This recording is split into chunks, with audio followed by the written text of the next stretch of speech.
कृपया सब लोग अपने स्थान पर खड़े हो जाए। हमारे गुरुमूर्ति जी और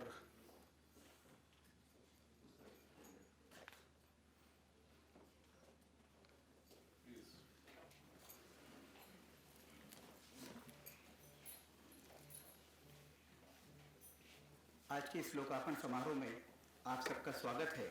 परंतु सबसे पहले हम राष्ट्रगान के लिए अपने स्थान पर खड़े होंगे।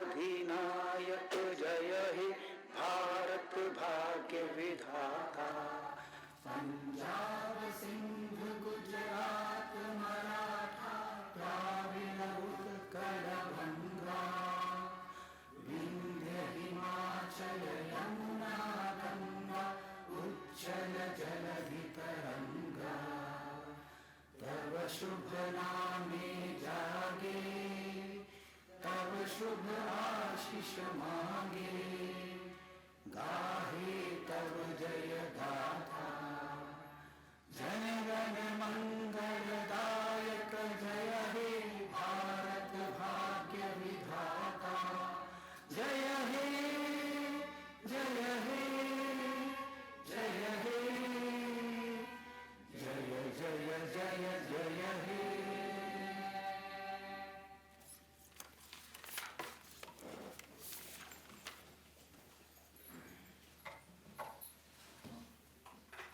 प्रकाश जी की सद्य प्रकाशित दो पुस्तकों लोकतंत्र, राजनीति और धर्म तथा डेमोक्रेसी, पॉलिटिक्स एंड गवर्नेंस का लोकार्पण भारत के माननीय उपराष्ट्रपति माननीय श्री वेंकैया नायडू के कर कमलों से यहाँ संपन्न हो रहा है।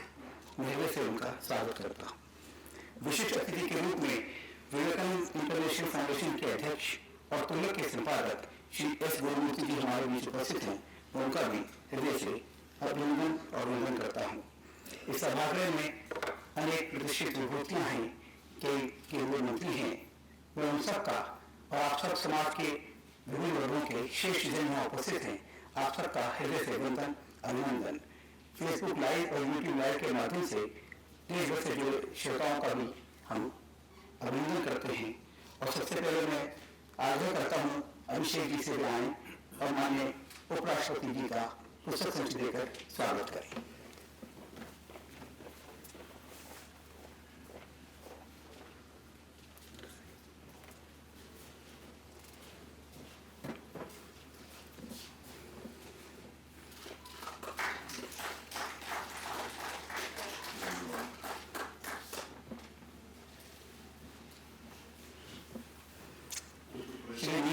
स्वागत करने के लिए आग्रह करता हूँ कि आदरणीय गुरुमूर्ति जी का वे स्वागत करेंगे पुस्तक संच देकर।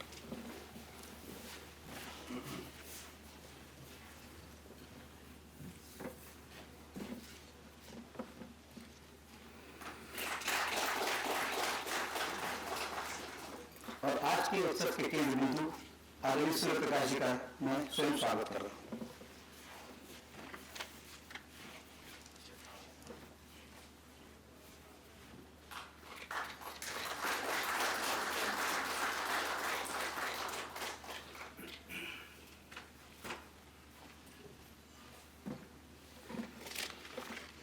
मित्रों, प्रभात प्रकाशन का सदैव यह प्रयास रहा है कि वे भारत के गौरवशाली अतीत और स्वर्णिम भविष्य को रेखांकित करने वाली पुस्तकों का प्रकाशन करें। आज लोकार्पित होने वाली पुस्तकें उसी श्रृंखला की उल्लेखनीय कड़ी हैं, क्योंकि इसमें वरिष्ठ लेखक व स्तंभकार श्री सूर्य प्रकाश की राष्ट्रीय भाव की पत्रकारिता की स्वर्ण जयंती का जयघोष है। ये पुस्तकें उनके विगत अनेक वर्षों के दौरान प्रकाशित अंग्रेजी व हिंदी लेखों का संग्रह है। इन लेखों में सामाजिक, राजनीतिक, आर्थिक विषयों का उल्लेख किया गया है जो भारत की राजनीति एवं शासन को प्रभावित करते हैं। इन पुस्तकों में संवैधानिक विषयों, संसद की कार्यप्रणाली, न्याय प्रणाली, कार्यपालिका और मीडिया की विशेष रूप से चर्चा की गई है। लेखक का मत है कि ऐतिहासिक तथ्यों को नकारना नेहरूवादी और मार्क्सवादी विचारधारा के लोगों का शौक रहा है। इन लेखों में धर्मनिरपेक्ष बनाम छद्मनिरपेक्ष को लगातार जारी बहस के साथ ही इस विषय पर छिड़े संग्राम की चर्चा है कि क्या राष्ट्रवादी है और क्या राष्ट्र विरोधी। हमारे मध्य में चिंतक विचारक श्री एस मूर्ति हैं, जो अपनी सूक्ष्म दृष्टि के लिए जाने जाते हैं। उन्होंने ऐसे अनेक दृष्टांत उपस्थित किए जिनसे राष्ट्रहित सुरक्षित हुआ। अपनी अंतर्दृष्टि से उन्होंने पत्रकारिता के क्षेत्र में भी अनेक अप्रतिम कार्य किए हैं। भारतीय परंपराओं और जीवन मूल्यों के संरक्षण संवर्धन के लिए वे विख्यात हैं। उनकी अनेक पुस्तकें प्रकाशित होकर चर्चित हुई हैं। वे नियमित स्तंभकार भी हैं। वर्तमान में वे विवेकानंद इंटरनेशनल फाउंडेशन के अध्यक्ष और प्रसिद्ध पत्र तुलक के संपादक हैं। मैं उनसे आग्रह करता हूँ कि कृपया आएं, अपने उद्बोधन से हमें समृद्ध करें। Shri S Murthy ji.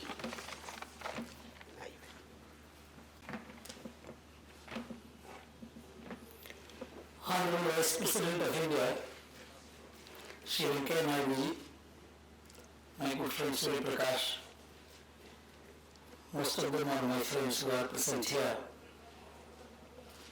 It's a delight as well as a fortunate event for me to participate, because I know Surya Prakash for the last 4 decades.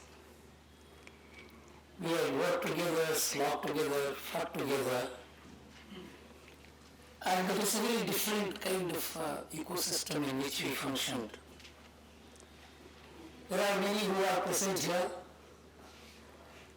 who are part of the struggle which all of us are engaged in since the time of emergency. See, the media has undergone huge shift. It's about 3, 4, 5 phases in which we can see the media. The pre-independence media had a vision of freedom. Of course, there were 2 different streams of media. The colonial media, which worked to keep the colonial system going, and the independent media, the free media, the nationalist media, which fought for freedom. Mr. Karthikeyan is here, he will be able to understand one instance which I am going to mention here. There was one Swatantra Sangh, a Tamil newspaper, which a very ordinary man promoted. He first gave it free and then began charging quarter-anna for the paper. It was called a Karana paper. And he increased circulation 100,000 copies, destroyed all his properties and became bankrupt. But he made the idea of freedom reach hundreds and thousands of people. This was the mission which drove the freedom movement at the time, and the Indian media was part of it. Post-freedom, the Indian media began fighting not for freedom, it began fighting for rights, media rights, fundamental rights. Of course, the Supreme Court intervened to say these are your rights and this is what the government could do, this is what the government cannot do. That is where democracy defined the place of the media. And the media had its own self-control. A reporter will file a report, somebody will look into the report, the source will be verified, the editor will see whether it is worthy of publication, and finally the proprietor will come into being, because the Supreme Court decided media freedom is ultimately the freedom of the owner or the shareholders. It was never the media, because somebody will have to ultimately take responsibility for what is printed. This is the hierarchy of control we have in the media. We are all part of it. And we had one of the most fiercest defenders of media freedom, Ramnath Goenka. In fact, Surya Prakash used to say we are all trained in the Ramnath Goenka School of Freedom. This was the second phase of the Indian media. The third phase came in. The advent of TV was there, combined with globalization. That's where the media, which was a mission, became a profession. And later, it became a business. Both for the media owners as well as for even people who began converting their writing into business. Now, the media that you have today is a very distorted, discrepant, undependable, unverifiable, certificate media The thoughtful media became thoughtless media, and now with the advent of the social media, it has become an anarchic media. We are functioning in very difficult times. It is very difficult to know what is truth and what is not truth. And freedom is defined as a kind of a structured idea with internal controls and external controls through law and supervised by courts. It's not there anymore. There are 750 million smartphones. Technically 750 million TV stations. Anybody can report anything. No control, no thought, no supervision, no control, no judgment. So we are in a very difficult situation. Every country is in trouble. Our country is also in trouble. Supreme Court has pointed it out that it is something this anarchy cannot be allowed.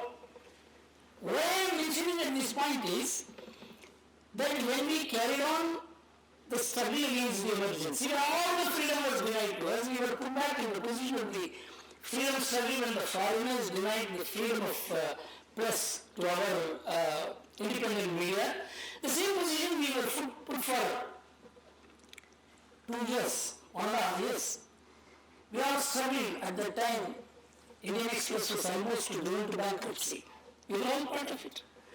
And afterwards also our struggle continued against corruption. Buildings were demolished, have to be demolished. Offices were taken over.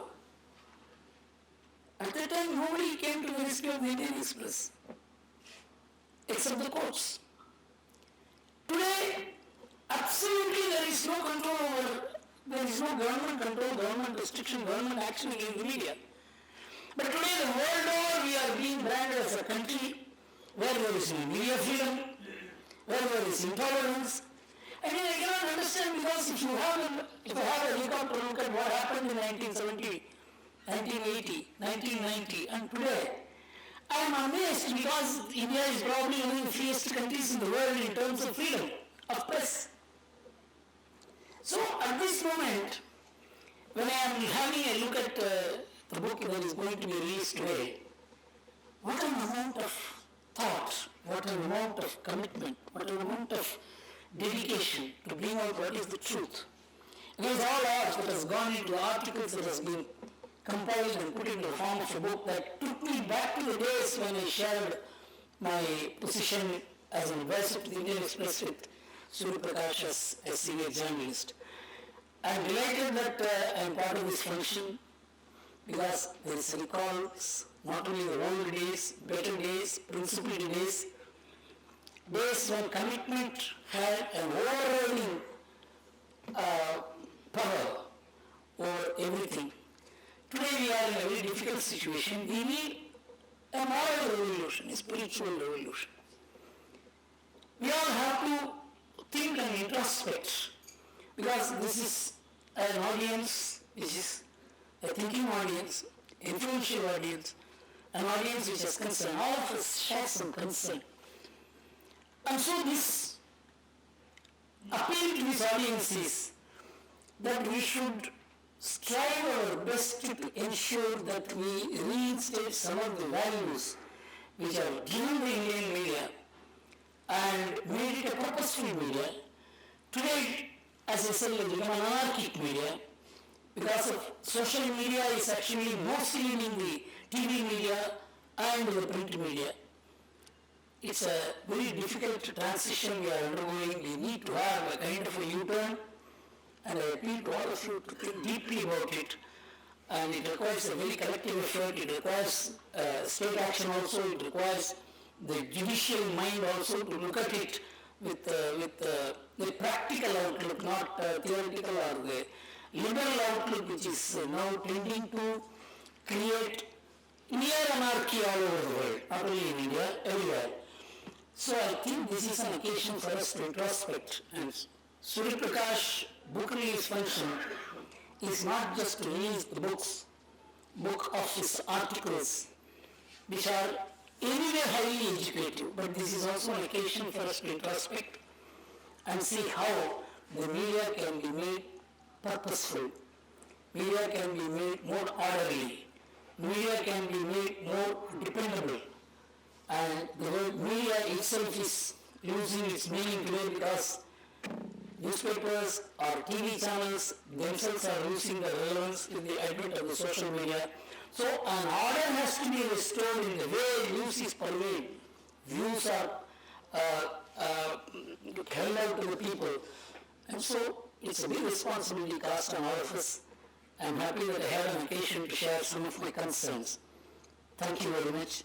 And I am happy that Surya Prakash, a person like him, is being honored by the Honorable Vice President, because we were not knowing at any point in time whether we will find the acceptance of people in high offices.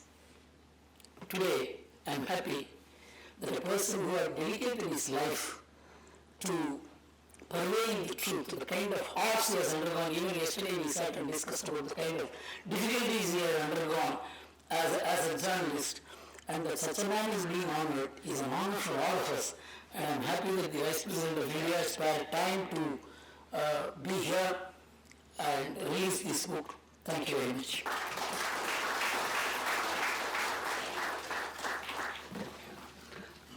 हार्दिक आभार आदरणीय गोविंदमूर्ति जी, आपने media की भूमिका को रेखांकित किया और निश्चित रूप से सूर्य प्रकाश जी के जो लेख हैं वो उनके निरंतर संघर्ष और उनसे पार पाने की अदम्य इच्छा शक्ति के परिचायक हैं। मित्रों, अवकाश आ गया है जिसके हम सब यहाँ एकत्र हुए हैं। मैं माननीय राष्ट्रपति जी से आग्रह करता हूँ कि कृपया लोकतंत्र, राजनीति और धर्म तथा डेमोक्रेसी, पॉलिटिक्स एंड गवर्नेंस पुस्तकों का लोकार्पण करने का अनुग्रह करें।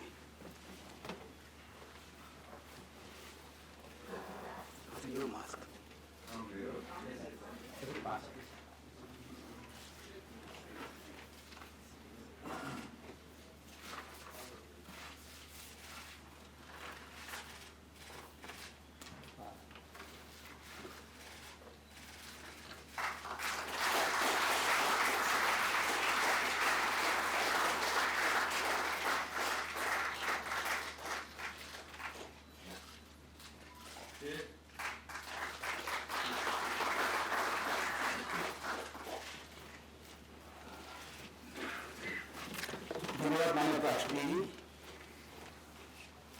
अंग्रेजी की कुछ प्रतियां और हिंदी की कुछ प्रतियां बाहर उपलब्ध हैं। आप जब जाएंगे तो वो एक मानव प्रति अपने साथ लेके जा सकते हैं। अपनी सरलता और सौम्यता के लिए विख्यात माननीय श्री एम वेंकैया नायडू जी भारत के 13वें उपराष्ट्रपति और राज्यसभा के सभापति हैं। छात्र जीवन से ही सक्रिय राजनीति में आए माननीय वेंकैया जी ने राष्ट्रीय राजनीति में शिखर को छुआ। वे अटल जी की सरकार में मंत्री रहे, भारतीय जनता पार्टी के राष्ट्रीय अध्यक्ष रहे। उपराष्ट्रपति बनने से पूर्व वे माननीय नरेंद्र भाई की सरकार में अनेक मंत्रालयों के मंत्री रहे और सफलतापूर्वक सभी दायित्वों का निर्वहन किया। अपनी वाक्पटुता और बुलंद डायलॉग के लिए वे विख्यात हैं। अपनी विशिष्ट शैली और ओजपूर्ण वक्तव्य से वे सबको मंत्रमुग्ध कर देते हैं। मैं उनसे विनम्र आग्रह करता हूँ, कृपया आए, हमारा मार्गदर्शन करें। माननीय Venkaiah.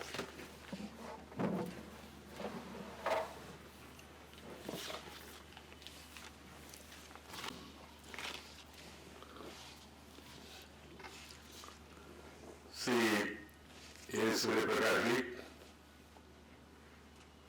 author of this book and one of my good friends, S. Gurumurthy, editor, commentator, and who has taken the responsibility of running the Tugnak newspaper after Cho's demise. Sri Prahlad Joshi, Kendriya Mantri, Sri Anurag Singh Thakur, Kendriya Mantri, Sri Arjun Ram Mehwal, Kendriya Mantri, Sri Rajiv Chandrasekhar, Kendriya Mantri, Sri Rajwardhan Singh Rathod, Member of Parliament, Sri Bhupendra Misra, Chairman, Nehru Memorial Museum and Library, Sri Ram Madhav Ambedkar ji, Prabhat Kumar ji, और अन्य मित्रों, I am really happy to see galaxy of people various walks of life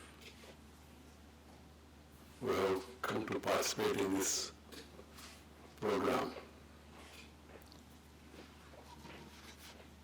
Today is the Constitution Day, and this morning we commemorate the 72nd anniversary of the adoption of the Constitution of India.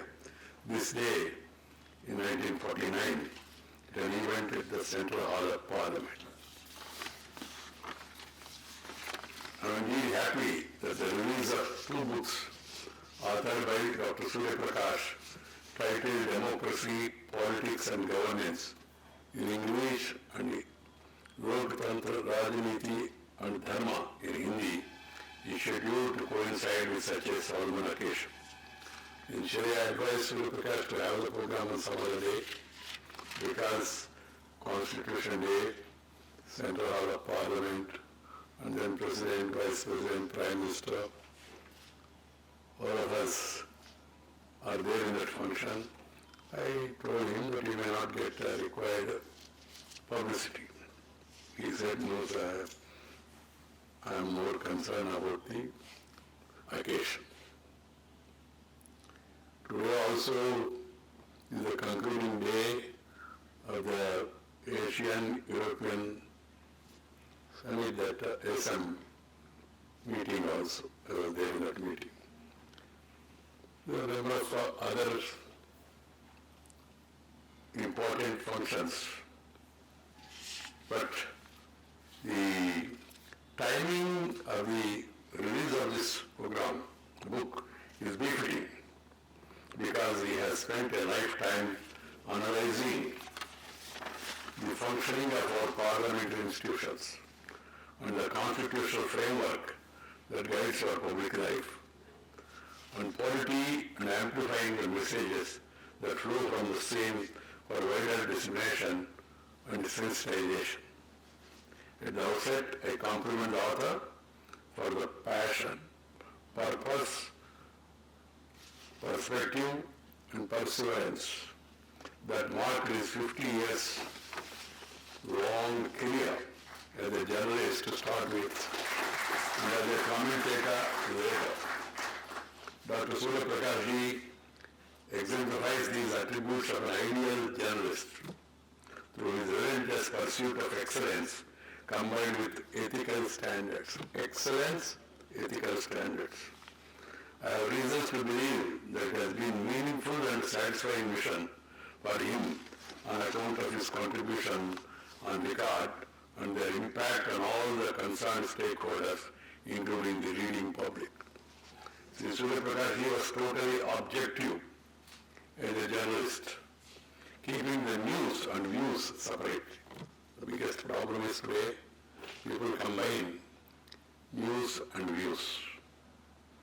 And they try to project their views as the news.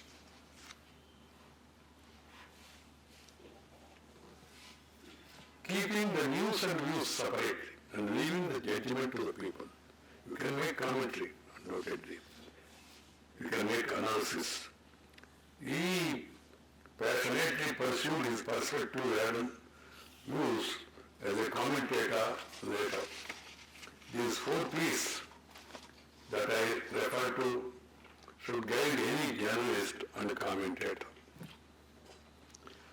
After his entry into journalism in 1971 with the Indian Express in Bengaluru and his relocation in New Delhi in 1981, and as a commentator over the last 3 decades, Surya Prakash has pursued the mission of serving the larger public cause by extensively reporting and writing on the functioning of various institutions with the sole purpose of nudging them to raise the bar.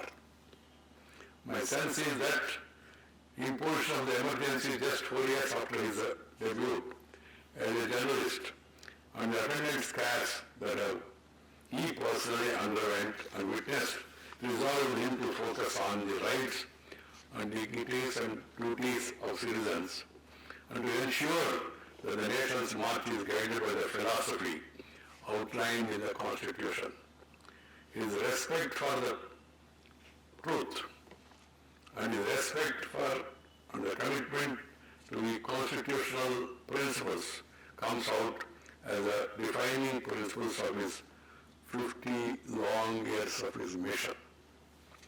He has taken up this as a mission with all the passion for the sake of the nation. He never gave any omission or any remission or did not expect any commission.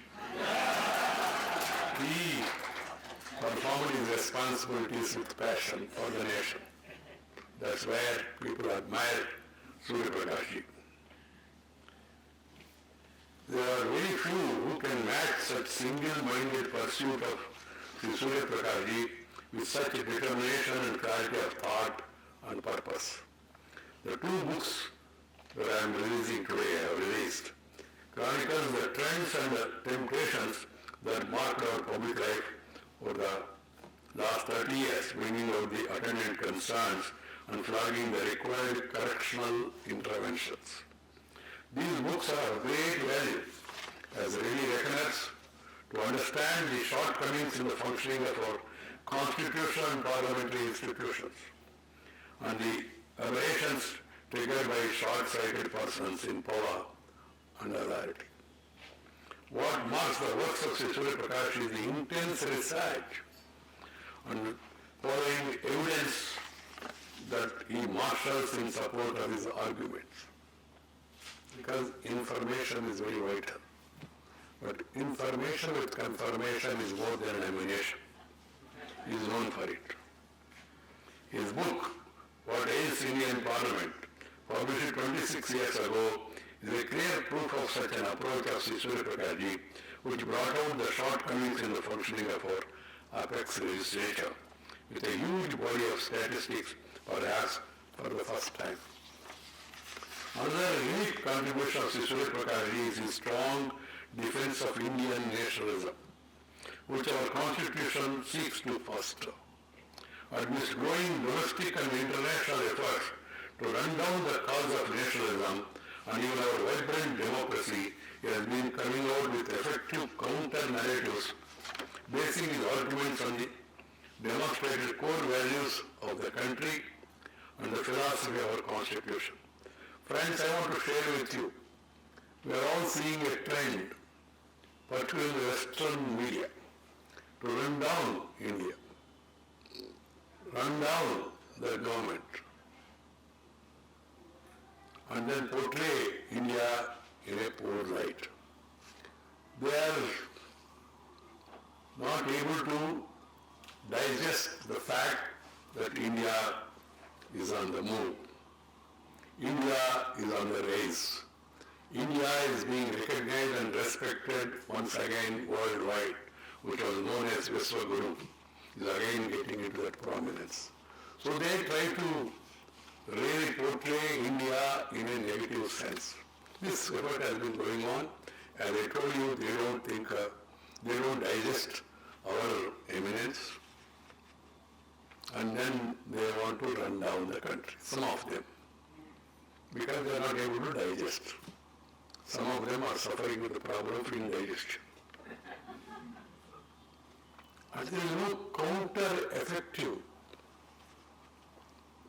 from our country. They run down our country on freedom of expression, freedom of press, and also on the issue of secularism. India, according to me, my own study, is the most secular and real country in the world. You don't find any country. The people who talk of secularism, you know, they are guided by a book, their own book, of their choice.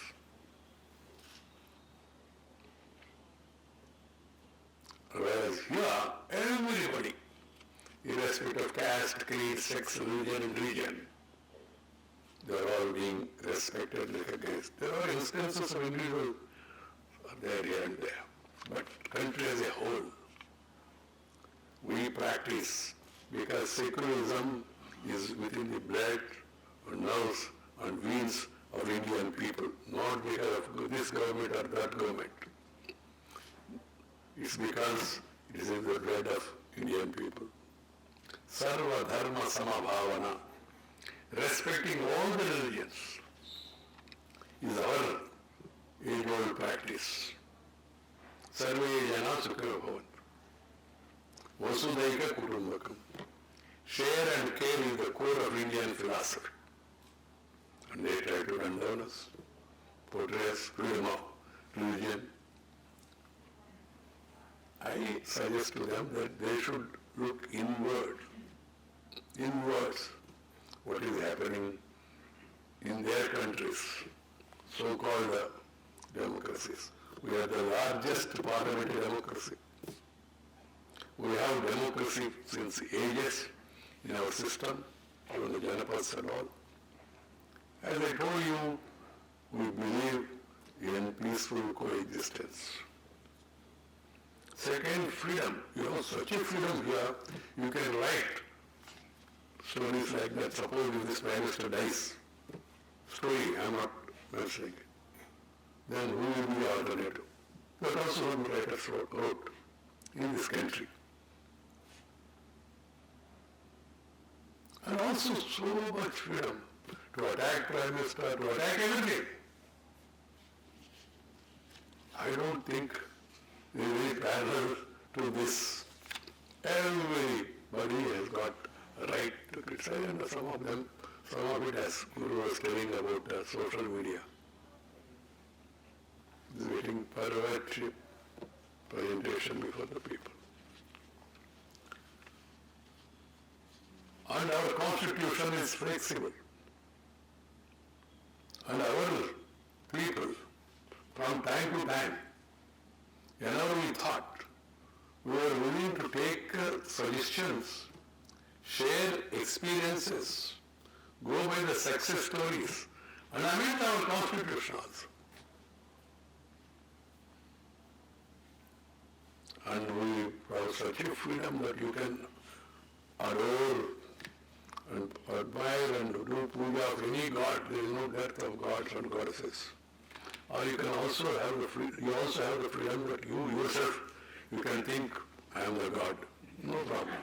But also they accept. In this country.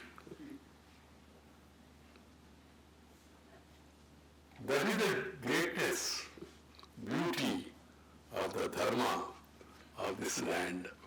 And some people are now trying to teach us lessons. And we never attacked any country, in spite of civilizational values, in spite of so much growth. Before independence, Guru wrote a beautiful article, and one of the speeches I heard him about India's wealth. All other small countries, they came, they ruled us, ruined us, rooted us, cheated us also, some of them. Colonial mindset is not there, it's not acceptable to us. That is the greatness of this nation. And we have elections every 5 years, peaceful elections, even the small influence may be there, but of such a large country, 130 crore population, conducting elections, our election commission, the system that has been evolved, is really great. There is no parallel anywhere in the world. And then the country is moving like this. As I told you, some of the people are not able to digest it. But there is every need to counter effectively by presenting truth even to the Western media. Whether they will publish it or not, we leave it to their judgment, but the facts has to be shared. And Surya Prakash has been effectively doing it. I am very happy on that account, that international media, Western media, what is being reported, report without any support. He counters it effectively with facts and figures. This is where the country is very happy about Sri Surya Prakash's performance. The core argument of Surya Prakash is that our constitution has clearly set the rules of the game and all the stakeholders should abide by those rules with unflinching commitment. He brings out in clear terms that our democracy, despite some shortcomings, conforms to such principles, and in confirmation of such principles, no one needs to give us any certificate in this regard. In the process, he brings out the democratic fervor that guides us. These rightist thinkers in our country who have been under constant attack from the so-called left thinkers who have dominated the national psyche for too long. I don't want to get into this politics. I always believe you don't be a rightist or a leftist, be straight. That is sufficient. Being an Indian is nothing but being guided by the constitutional principles of equality and justice for all, and the spirit of fraternity, which is the hallmark of every nationalist, rising above the divisions of caste, creed, color, region and religion. A Surya Prakash has been pursuing this mission, and I complimenting him for the same. Every Indian needs to take pride from our past and march forward with confidence and commitment to realize new India of the dreams of freedom fighters and of the vision of the framers of our Constitution, so as to realize the aspirations of young India. I am happy to note this, that Surya Prakash did his bit in this regard through his published works. I am aware that Sri Surya Prakash has been instrumental in introducing the live telecast of parliamentary proceedings committee system in 1993.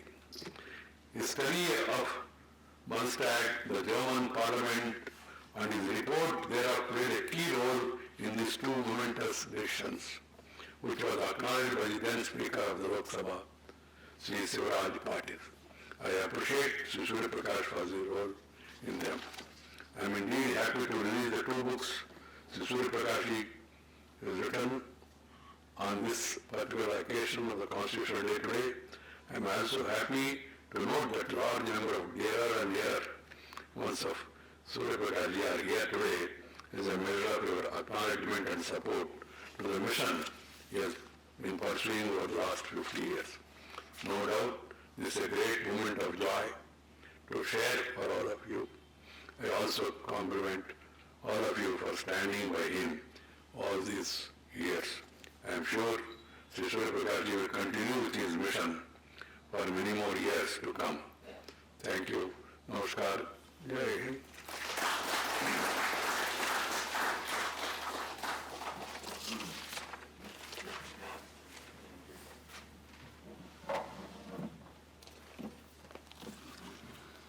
हार्दिक आभार माननीय राष्ट्रपति जी, आपने भारत के ऊपर हो रहे प्रहारों के बारे में चिंता प्रकट की, परंतु भारतीय जनमानस में इतनी शक्ति है कि वो इन प्रहारों का प्रतिकार कर सकेगा।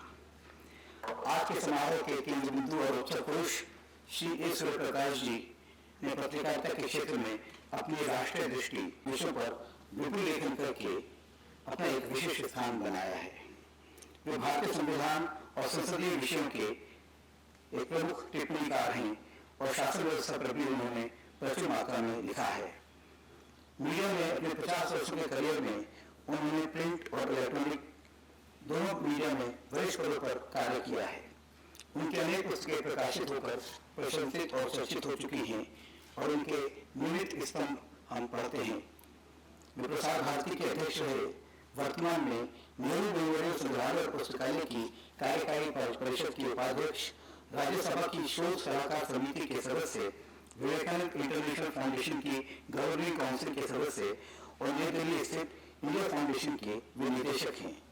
मैं उनसे आग्रह करता हूं कि कृपया स्वनाभों से आलोकित अपनी सुदीर्घ पत्रकारीय यात्रा के विषय में कुछ कहें। Shri Surya Prakash ji.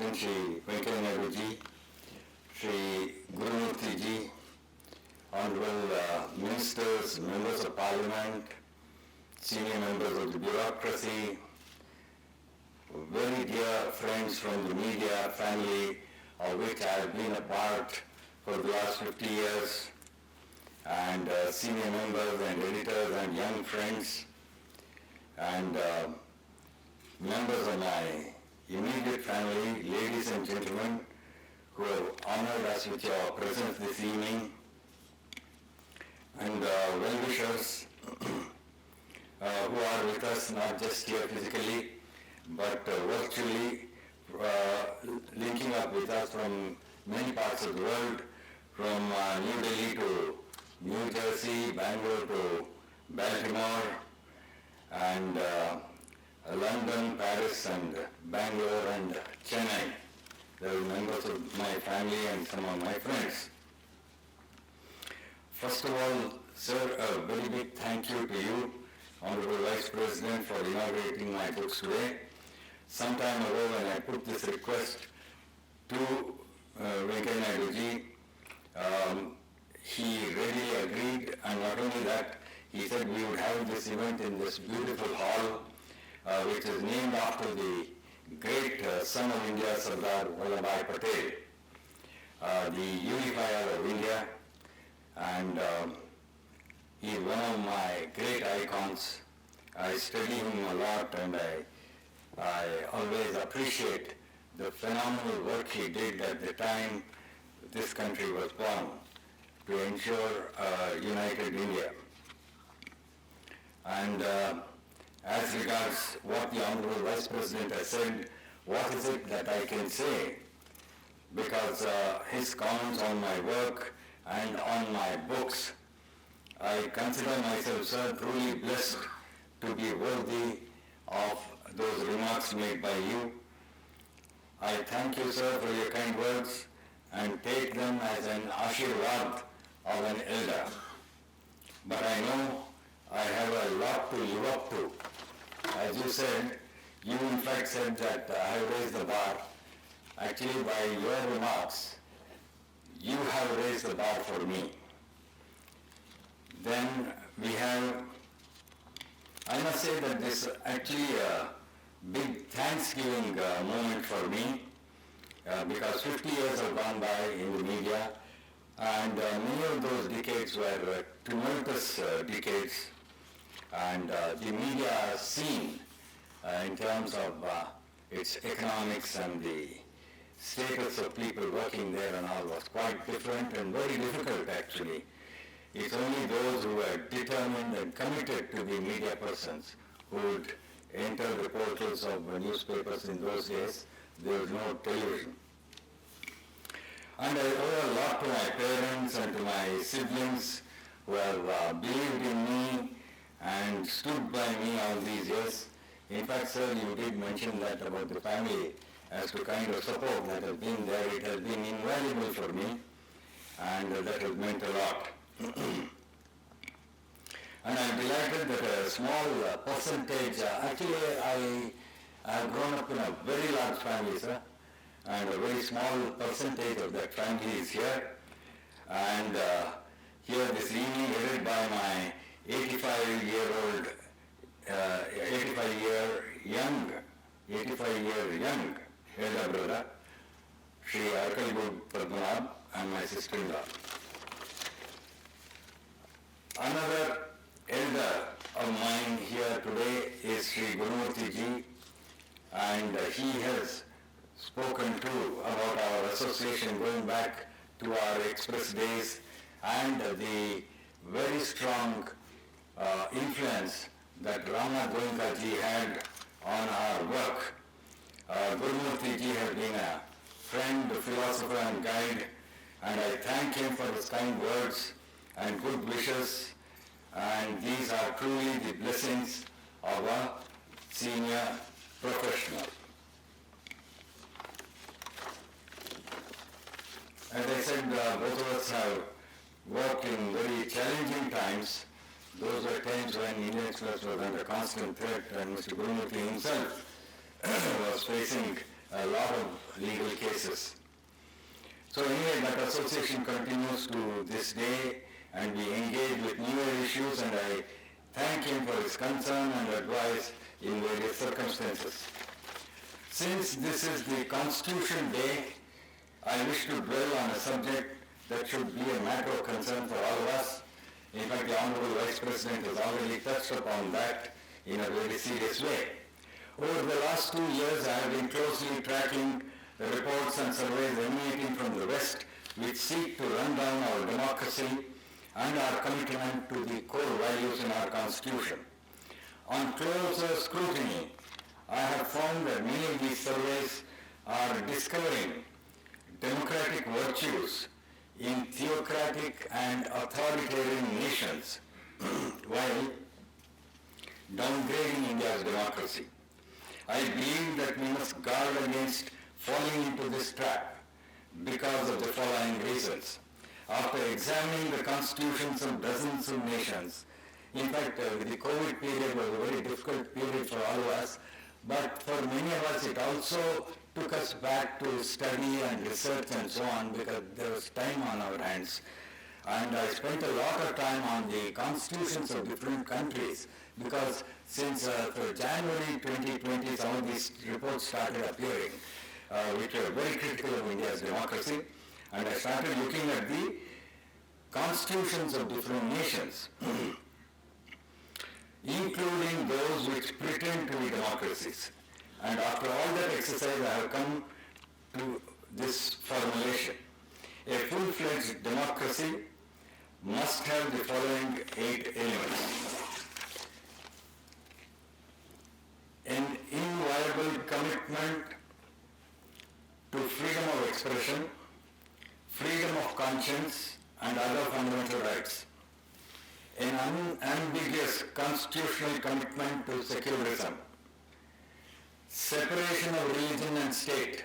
I regard this as extremely important for democracy, sir, and I am very proud that we live in, we are citizens of a nation which ensures separation of religion and state. A republican form of government, I hold this to be extremely important. Look at our President today, Sri Ramnath Kovindji. Look at where he began in life, his social circumstance, and where he is today. It is only in a republic that a citizen, irrespective of his beginnings, can rise to the highest office. And I think that is one of the great values and essence of democracy. And we must be very proud that we are a republic. Then we come to the constitutional right to equality before law and equal protection of the laws. I will say that Article 14 and Article 21, right to life and personal liberty, these are the very foundations on which a democracy rests. I am sorry to say that a majority of nations in the world do not have the equivalent of Article 14 and 21. And that is why, as Indian citizens, we ought to be very proud of our Constitution. Then comes gender equality. In recent years, we are seeing what the whole idea of gender equality, to what extent that is being extended and enforced and accepted socially and otherwise. In the field of administration and governance, very major changes are taking place in terms of rules and so on. And this is a very phenomenal, this is what happens in a very progressive democracy. It cannot happen in a regressive social environment. Universal adult suffrage, we brought it in soon after we became a democracy. All these 8 elements exist in the Indian Constitution and our democratic system. And I think every Indian ought to be very proud of this. I say this because I spent time studying the constitutions, as I said, of any number of countries, probably 70 or more in the last year or so. And here are a few examples of nations which are deemed to be much, much better democracies than ours. One such nation is a nation in which the Constitution says that adherence to a particular religion is a basic qualification for citizenship. It is the basic qualification for citizenship. If you are not an adherent of that religion, you cannot be a citizen of that country. There are international, very respected international institutions which have put that nation 40-50 points ahead of India and claims that it's a democracy. Second, several nations have found the constitutions of which declare that the head of state must be the adherent of a particular religion. Can you imagine us ever doing that in India when we appoint a head of state to demand that our president be an adherent of this or that religion? I think that is why we ought to be very proud of who we are and what we are. Third thing is a nation which in its constitution says that the prince or princess cannot marry without government permission. I was absolutely shocked to see this because this nation, I don't want to name them here, is regarded as the second best democracy in the world.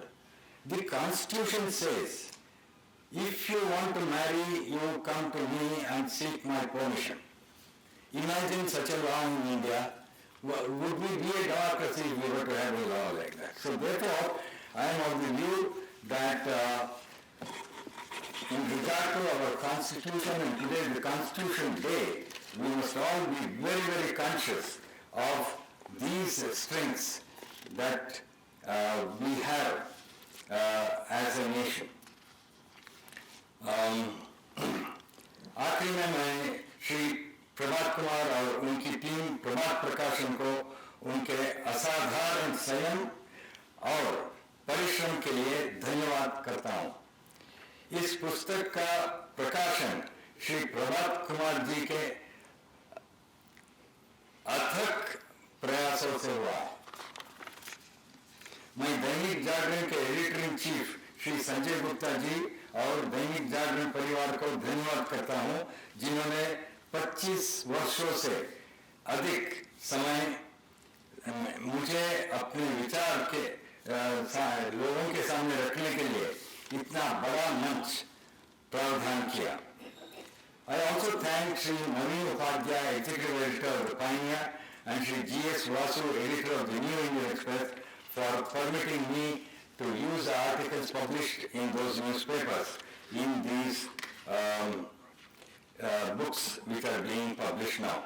Finally, sir, you said I have raised the bar, and I have said, no sir, you have raised the bar for me, but since we are talking about the bar, I must tell you that I am now in the midst of my LLB program, and I have completed 4 semesters, and I hope to have my LLB degree in June 2022. Thank you, sir. Also, I happen to mention this to a very old professional friend of mine in Bangalore. I said, I'm doing my LLB, and in June 22, when I'm 72, I will enter the bar. He said, you are absolutely dishonest. You and I, when you were 22, I had taken you to a bar. I said, you dragged me there. That was a professional assignment he had. And he had dragged me there. But this is here the difference. This I am going to do on my own volition. I am going to enter this bar on my own volition. And please note that this bar is controlled and managed by the Bar Council of India, which is a statutory body.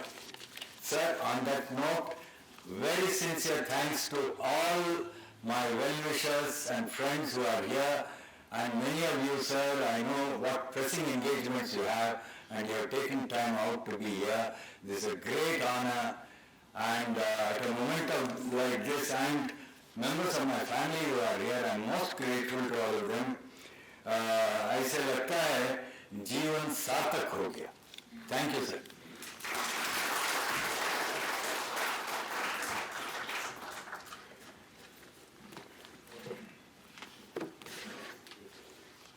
आपकी रचनात्मकता ऐसे बनी रहे सूर्य प्रकाश जी, और आपके विचार लोगों तक पहुंचते रहे, हमारी हार्दिक शुभकामनाएं। इस सभागार में उपस्थित सभी महानुभावों का धन्यवाद करना मेरा पुनीत कर्तव्य है। प्रभात प्रकाशन अभिभूत है, आनंदित है आपके आगमन से। मैं सर्वप्रथम माननीय राष्ट्रपति जी का हृदय से आभार व्यक्त करता हूँ कि उन्होंने इन पुस्तकों का लोकार्पण किया और यह कार्यक्रम इस भव्य समारोह में करने की अनुमति प्रदान की, बहुत स्वादिष्ट जलपान कराया। हम कृतज्ञ हैं माननीय राष्ट्रपति जी। श्री गोविंद जी का बहुत पहले से हमको इसमें मिलता रहा है। मैं उनका आभारी हूँ कि इस लोकार्पण समारोह में वे विशेष रूप से पधारे। धन्यवाद है सर। सूर्य प्रकाश जी का ये पुस्तकें प्रकाशनार्थ हमें देने के लिए हार्दिक आभार। उनकी कृतियां अधिक लोगों तक पहुंचे, ऐसा हम प्रयास करेंगे। यहाँ उपस्थित सभी आदमियों का हृदय से आभार जो अपनी व्यस्तता में से समय निकालकर आए और इस समारोह को अपनी गरिमा प्रदान की। सोशल मीडिया के माध्यम से इस कार्यक्रम को लाइव देख रहे दर्शकों व श्रोताओं का भी अंतर्मन से आभार व धन्यवाद। उपराष्ट्रपति भवन के सभी अधिकारियों और कर्मचारियों का इतनी सुंदर व्यवस्था देने के लिए मैं हृदय से धन्यवाद करता हूँ। प्रिंट और इलेक्ट्रॉनिक मीडिया के सभी बंधुओं का भी यहाँ आने के लिए हार्दिक आभार। कृपया अपनी एक सौजन्य प्रति अवश्य लेकर जाएं। आप सब आए, हृदय से आभार, धन्यवाद। आप सबसे आग्रह है, कृपया राष्ट्रगान के लिए अपने स्थान पर खड़े हो जाएं। अधिनायक जय हे भारत भाग्य विधाता, पंजाब सिंध गुजरात मराठा कावेरी उत्कल गंगा, विंध्य हिमाचल यमुना गंगा उच्चल जलधि तरंग, तव शुभ नामे